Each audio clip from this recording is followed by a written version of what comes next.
Hello friends, Radhe Radhe, जय श्री कृष्णा। कैसे हैं आप लोग? आई होप आप सब लोग अच्छे होंगे और आपकी तैयारी भी बहुत अच्छी चल रही होगी। तो आज मंडे है और अच्छे से रिवीजन करेंगे हम, क्योंकि समय बहुत नज़दीक आ गया है। तो प्लीज़ मैं आपसे बस यही कहूँगी, जिन लोगों ने इस साल अपना फॉर्म फिल किया है और उनका फर्स्ट अटैम्प्ट है, तो ज़्यादा स्ट्रेस ना पालें किसी भी चीज़ का, क्योंकि स्ट्रेस से कुछ भी नहीं होता है। अगर आप जितनी देर टेंशन लेंगे उस टाइम आप थोड़ा पढ़ लेंगे तो शायद आपका फ़ायदा हो। और जितनी भी आपकी कैपेसिटी है दिन में, जैसे कि आप दिन में पढ़ाई करना अच्छा लगता है आपको, सॉरी, या फिर आपको रात में पढ़ना अच्छा लगता है, उसके अकॉर्डिंग ही आप अपनी पढ़ाई करें।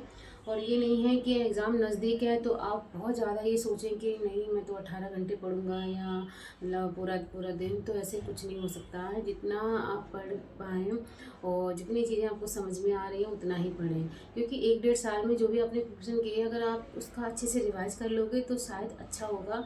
लेकिन हम ये सोचें कि हमारा कुछ छूट गया है, हमें उस पर ध्यान देना चाहिए, तो इससे कुछ नहीं होने वाला है। तो मेरी एडवाइस तो यही है फ्रेंड्स, अगर आप मेरा ब्लॉग डेली देखते हो तो प्लीज़ मेरी वीडियो को, ये आपने देखा होगा मैं ज़्यादातर इसी टॉपिक पे बात करती हूँ कि मैथ थोड़ा वीक होता है, मैथ में बच्चे पीछे रह जाते हैं, तो उसे थोड़ा उस पर ज़्यादा ध्यान दें। बाकी चीज़ें तो हम कवर कर ही लेते हैं, ज्योग्राफी, पॉलिटी और करंट अफेयर वगैरह, तो ये सारी चीज़ें समझ में आ जाती हैं। तो जितना हो सके आपको, जैसे कि 1 घंटा अगर आप किसी सब्जेक्ट को दे रहे हैं तो 2-3 घंटे आप डेली अपना रीजनिंग की प्रैक्टिस करें। और इसमें 10th क्लास का मैथ दिया हुआ है, इतना हार्ड भी नहीं है, अगर आप कोशिश करेंगे तो वो चीज़ें आ जाएंगी। लेकिन प्रैक्टिस बहुत ज़्यादा ज़रूरी है। अगर चीज़ें आपको समझ में आने लगें तो देखो, हर तरीके के क्वेश्चन घुमा फिरा के पूछ लेते हैं, पर होता वही है। तो आप उसे प्रैक्टिस करें, जितना प्रैक्टिस करेंगे उतना ही आप अपने आप को इम्प्रूव कर पाएंगे और अच्छे से क्वेश्चन सॉल्व कर पाएंगे। क्योंकि एग्ज़ाम हॉल में ना टाइम की बहुत ज़्यादा वो होती है कि टाइम 2-3-2 घंटे का होता है। उस हिसाब से हमें स्पीड से क्वेश्चन सॉल्व करने होते हैं। ये नहीं अगर कोई भी क्वेश्चन है ऐसा आपको आ रहा है लेकिन आप समय की वजह से छोड़ आए, तो ये गिल्ट बहुत बुरा होगा आपके अंदर के, अरे जल्दी हमने सॉल्व नहीं किया इसलिए वो छूट गया था। तो स्पीड भी आपकी अच्छी होनी चाहिए क्वेश्चन सॉल्व करने की, और जितना हो सके आप प्रैक्टिस पे ध्यान दें। प्रैक्टिस बहुत ज़्यादा ज़रूरी है। आप डेली रिविज़न करें, टेस्ट सीरीज़ वगैरह लगाएं, और टेस्ट सीरीज़ लगाना भी अब बहुत ज़्यादा ज़रूरी है, क्योंकि टेस्ट सीरीज़ रीजनिंग वगैरह की, जैसे कि मैथ की जो सेट से रिलेटिव आती हैं, वो सारी चीज़ें लगाएं आप। और उसके बाद फिर आप डेली आपको रिवीजन करना है। और अगर आप 12 घंटे पढ़ रहे हैं तो भी अच्छी बात है, लेकिन आपको 12 घंटे नहीं पढ़ा जा रहा है तो इसमें ये नहीं है कि बाकी लोग आपको आपको पीछे, आप बाकी लोगों से आप पीछे हैं, बाकी लोग आप 15 घंटे पढ़ रहे हैं। मेरा कहने का मतलब ये है कि जितना आप पढ़ पाएँ और जितना टाइम आप अपनी पढ़ाई को दे रहे हैं, वो चीज़ें आपको समझ में उस टाइम आनी चाहिए। ये नहीं है कि आप ज़बरदस्ती बैठे हैं टेबल पर और आपको चीज़ें समझ में नहीं आ रही, इससे कुछ भी नहीं होगा, आपका समय बर्बाद होगा। और थोड़ा ब्रेक लेके भी पढ़ाई करें। तो अब हम बढ़ते हैं आगे और करते हैं अपना रिवीजन। तो मेरा भी यही चल रहा है कि मैं अभी इकोनॉमिक्स का रिवीजन कर रही हूँ, और फिर उसका करंट अफेयर का, फिर मैं करंट अफेयर की क्लास वगैरह लूँगी। तो प्लीज़ वीडियो को पूरा देखना और लाइक एंड कमेंट ज़रूर कर देना। बढ़ते हैं हम आगे और करते हैं अपना रिवीजन।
तो फ्रेंड्स, अभी मैं इकोनॉमिक्स का रिवीजन कर रही हूँ। देन इसके बाद फिर मैं सी सेट का रिवीजन करूँगी, उसकी क्लास वगैरह लूँगी। तो फ्रेंड्स प्लीज़ वीडियो को पूरा देखना और बिल्कुल भी स्किप मत करना। और आज मैं एक बात बता देती हूँ आपको कि आज मुझे सिर्फ इकोनॉमिक्स का रिवीजन करना है और सी सेट का और रीजनिंग वगैरह की मुझे प्रैक्टिस करनी है, क्योंकि मैंने ये डिसाइड किया है कि देखो अगर हम दिन में 2 टॉपिक लेके चल रहे हैं, आज मैंने सी सेट और इकोनॉमिक्स को मतलब सोचा है कि इनको ही कवर करूँगी। सबसे पहले मैं इकोनॉमिक्स का रिवीजन कर लेती हूँ 3-4 घंटे, उसके बाद फिर मैं थोड़ा रेस्ट करूँगी और फिर पहले करूँगी मैं रीजनिंग की प्रैक्टिस, फिर मैथ वगैरह की क्लास वगैरह भी देखूँगी। तो आज सिर्फ 2 टॉपिक ही मैं कवर करूँगी, क्योंकि सबसे ज़्यादा ज़रूरी आपका ये है कि अगर देखो मेरा इकोनॉमिक्स में ज़्यादा रिवीजन नहीं हुआ है तो मैं इसलिए इकोनॉमिक्स को अच्छे से कंप्लीट कर लेती हूँ, क्योंकि अभी टाइम बहुत कम है और देखो रिवाइज करने के लिए बहुत कुछ है। अगर अगर आप रिवीजन करने बैठेंगे तो देखो रिवीजन के लिए ऐसा लगता है कि हमने अभी कुछ रिवाइज नहीं किया है। तो रिवीजन पे ज़्यादा फोकस करना है। आपके पास अगर देखा जाए टोटल तो बस 1 महीना 20 दिन बचे हुए हैं और 5 दिन में आप कुछ भी नहीं कर पाओगे। 5 दिन तो आपको ऐसा रहना है, नॉर्मली खुद को नॉर्मल रखना है, ताकि आप एग्ज़ाम हॉल में आपके अंदर किसी भी चीज़ को लेके स्ट्रेस ना हो और आप एकदम कंफर्ट जोन में हो उस टाइम, जिससे कि आपका एग्ज़ाम अच्छे से हो पाए। ये नहीं है कि आपके माइंड में बहुत सारी बातें चल रही हैं और आप पता नहीं क्या क्या सोच रहे हैं, क्योंकि ओवर थिंकिंग से कोई भी काम अच्छा नहीं होता है, सब कुछ बिगड़ता ही है।